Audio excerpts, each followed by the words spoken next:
All right, everybody, welcome to Earth Science. Nice great day here in Pulaski. We're going to do our ellipses and eccentricity lab, which normally, of course, you guys would be doing, but here in a COVID year, we've got to do the best we can here. So we're going to do it through video. So we're going to start with some vocab, talking about what this stuff is, and then I'll do the procedure. You guys will figure it out. You'll be okay. Stick with me. You'll get there. So what is an ellipse? An ellipse is the shape of all orbits. So let's think about what you did in the lab probably yesterday for most of you, which was the idea that the sun sometimes looks a little bigger and sometimes looks a little smaller. Like if I use Ahsoka's head here, sometimes it looks smaller, sometimes it looks bigger. It, of course, didn't change size like the sun doesn't, but sometimes we see the sun a little bit bigger, sometimes we see the sun a little bit smaller. So the idea is that our orbit is actually an ellipse. If I were to draw a little tiny one right here, there's the sun. This is going to be highly exaggerated. Sometimes we're close, sometimes we're far. It's got kind of an oval shape, though we're going to avoid using the word oval. Within this, some of the things that we're going to have to do is run some math. Oh boy, oh boy. So focus. These are going to be the points. These are easy definitions. Being orbited. If you look that up in like a science dictionary, there's going to be much better terms, but 2 points get orbited. At one of them is going to be the sun or the star if we're talking about something else, or if we're talking about the moon's orbit, it's going to be the Earth, right? It's whatever the thing is being orbited. This other one's like a hypothetical point in space. Don't scratch your head about it too much just yet. We'll figure it out. But there's these 2 points being orbited. So in this lab, we use thumbtacks for those. I got a yellow one to be the sun and a clear one to be that hypothetical point over in space. Focus number 2. And what you're going to have to do is measure the distance between them. It's going to be pretty straightforward. Major axis is the longest line through an ellipse. E-L-L-I-P-S-E. All right, now in this lab, again, you know what we'll maybe do is write. So the tacks are going to represent the focus, or 2 foci, or sometimes people say foci, whatever works for you. The major axis, the longest line through an ellipse, is going to be on our piece of paper we get, which represents space, is going to be the fold. That's already done here, so I have a piece of paper folded, hot dog style, you might say.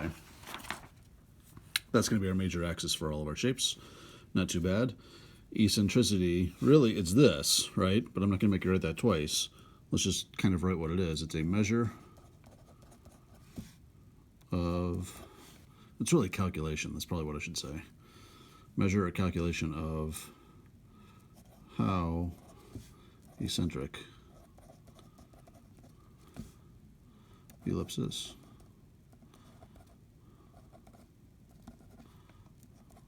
The ellipse is.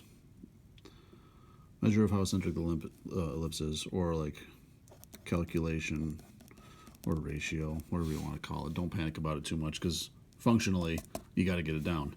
This is right out of your reference tables, page 1. Distance between foci. Don't let it be confusing. That's just this distance from foci to foci divided by length of major axis. That's going to be, again, the fold in the piece of paper from this side all the way to this side. So all we're going to do is draw a couple of those, make those measurements, and move on. You'll be good. Okay, let's talk about some language a little bit. The way that this is just a mathematical reality. There's only a small range of possible answers. The lowest possible eccentricity is 0. You're going to see that today. You're going to see that today. The highest possible eccentricity is 1. No matter what, you're always dividing a smaller number by a larger number. You're only ever going to get results that are less than 1. Regents questions, including some that will be in this lab, are going to give you choices, and if there's ever a choice that is like 1.243, cross it off. It is wrong. You cannot be greater than 1. All right? If you are running your numbers on your data table, when we get there, and you get eccentricities that are not between 0 and 1, you are making mistakes. Go back and fix it. So let's talk about language. What happens a lot of times as we're learning this is people will say that's more elliptical or that's less elliptical, and I want to avoid that. It's either an ellipse or it's not an ellipse. It can be a less eccentric ellipse or a more eccentric ellipse, but it can't be. It's just not like proper language. And maybe this is me being picky to say more elliptical. Like that table isn't more table than another table, right? It's just a table.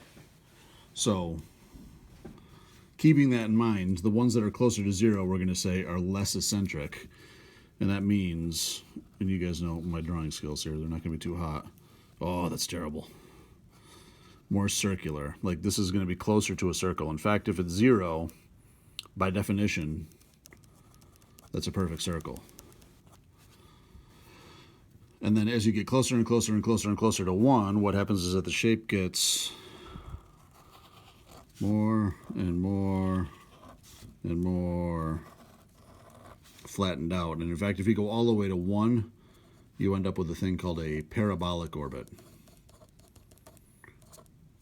which sounds like a fancy $10 word. But if you guys know what a parabola is from math class, if you remember that, that means the orbit of this thing essentially is just flying around. It comes whipping by somebody, goes whipping away the other way, but never like closes back into an orbit. It's kind of a wanderer doing its own thing.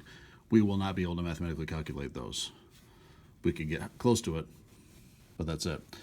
So the reality is going to be figuring that out. So actually, I'll put that down here. If the eccentricity is 0, it's a circle.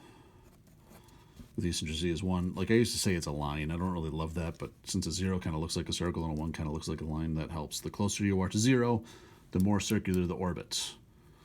And one of the big themes of the lab is going to be, yes, we have elliptical orbits, but the thing is that they're going to be really, really close to perfect circles. So you'll see today when you do some measurements how quickly they move away from perfect circles, and then we'll compare those to actual orbits, and we'll move on with our lives. So this is what your lab looks like.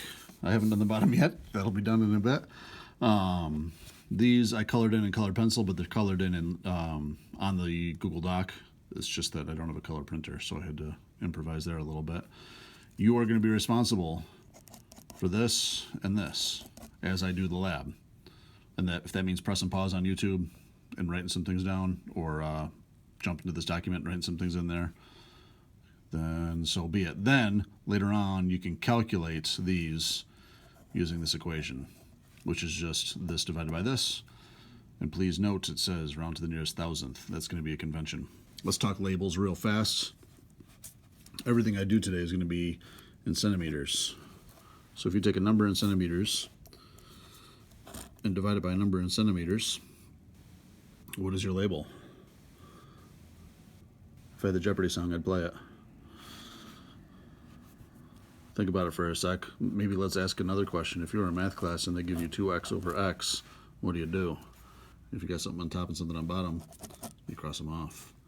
Eccentricity, since it's this divided by this, they get crossed off. This is a rare earth science number that the correct way to do it is to make sure you don't have a label. It's a ratio of this to this. So this will be nearest thousandth. If you don't know what that means, that's decimal in 3 spots, round using the next digit to see what this is, and no label. Okay? All right, now chances are I'm going to have to be putting down the phone. I know it's already 9 minutes. Thanks for sticking with me. But here's going to be the overall concept of what I do. So, number 1, I'm only going to do 1 pin for number 1, and you'll see why.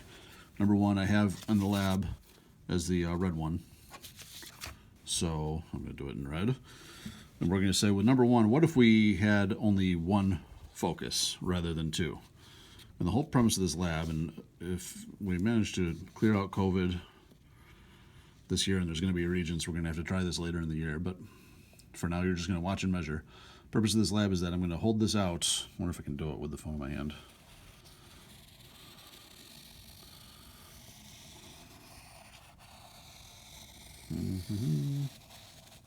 Not so bad. Not terrible. All right. Now, that would be a circle, right? I mean, that's a circular shape. Like, that's using this. That's like using a compass to draw a circle. So keep that in mind when we start to do our measurements, but for that purpose, I'm going to color that dot red because we're going to need that later. And the trick here is that since I'm only doing one foci, it's basically 0 centimeters away from the other foci. Now what I'm going to do when I switch to green is we're going to say, okay, what are these ellipses really like? I'm going to take the primary body, stick it over here. I'm just ballparking over a little bit. And I'm ballparking over a little bit in the other direction like that. So now I got 2, and I'm going to use the same string. String represents gravity, by the way. We could have put that at the beginning. I'm going to try to do the same thing. Let's see if I can do it holding the phone again. See if we get lucky.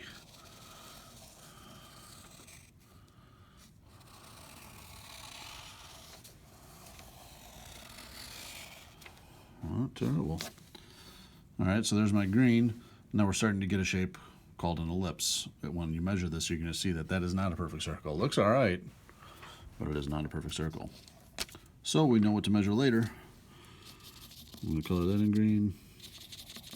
I'm going to color that in green. Then we move on to blue. And for blue, I'm going to do the same thing. The sun goes out a little bit. Focus number 2 goes out a little bit. Gravity goes on. We get blue. And we draw.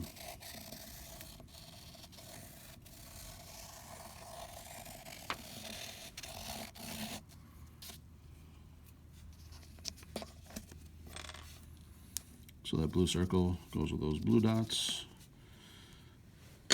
And almost there. We're going to do one more. Sun goes there. Focus number 2 goes there. Gravity goes there. And we'll do one in yellow. Here we go.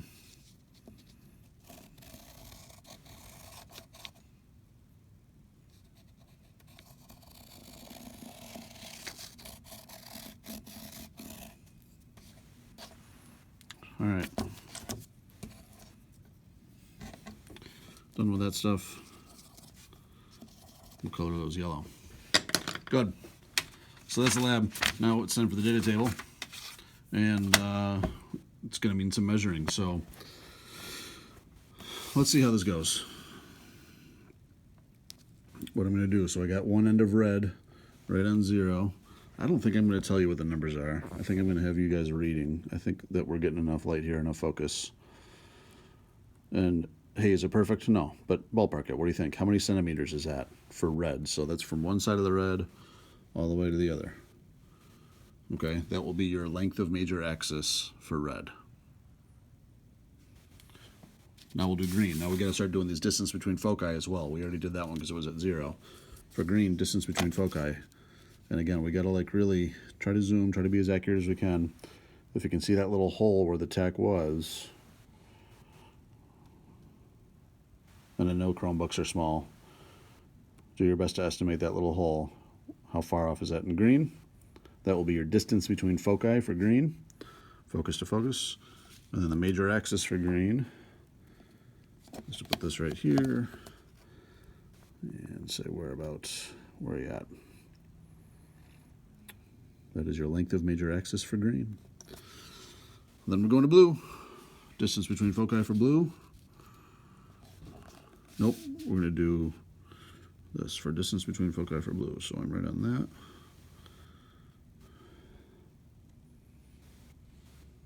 Sorry, this is where we're at. There's your distance between foci for blue. One is right on that dot. What's the value with that dot? And now length of major axis for blue. Again, we've got that end on 0. So what are we at here? And for yellow. Okay, I got that end on 0. There we are.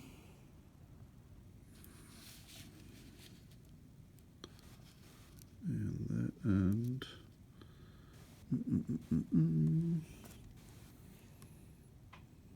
There's your length of major axis for yellow. All right. So that's pretty much it. You're going to face a question very soon, so let's talk about it. What happens as these go out? What happens to that ellipse? And please don't tell me that it becomes more elliptical. What does it become? As these move away, it becomes more. Thanks for sticking with me. 15 minutes. Long time. I think the rest of the lab, hopefully self-explanatory. Good luck. Come back to this if you need more help. Raise your hand, shoot me an email. We'll talk to you soon. Sun's coming out. Take care.